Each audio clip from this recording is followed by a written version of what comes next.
Welcome to the third activity in Topic 1. In this activity, we're going to explore something that I've been participating in really since I was a practicum teacher in 1990, and that is the sharing of resources between educators.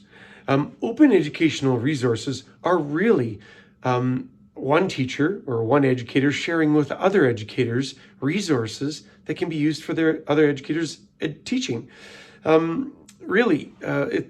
When I did my practicum in Biology 20, my practicum teacher said at the end of the course, if you'd like to take my lessons so you have somewhere to start when you teach Biology 20, feel free to photocopy them.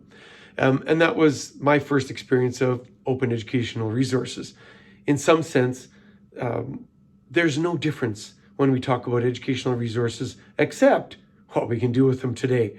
Rather than photocopying them, we can remix them, share them, publish them, have students work with them, and do all of that in a digital format and online.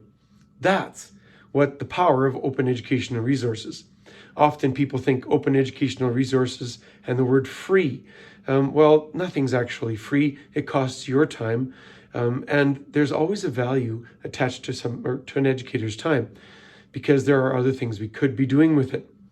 So open educational resources are actually, MOOCs are an example of an open course, right? So it's open resources that you can go in and access for free at no cost.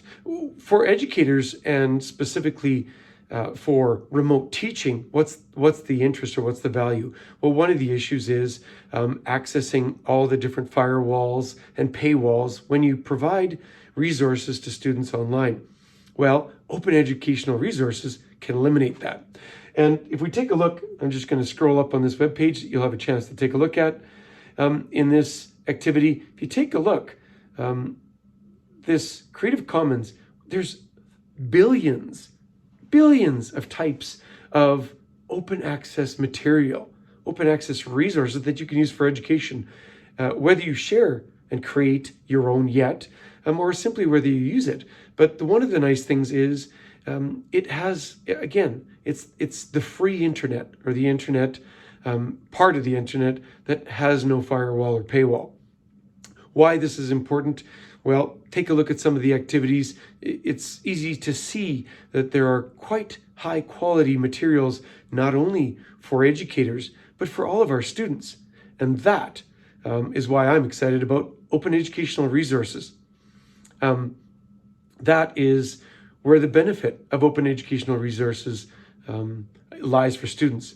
A new field in education is even called open pedagogy, where not only do we talk about perhaps the materials, but students and educators modify the materials as they go along on their educational journey through a course.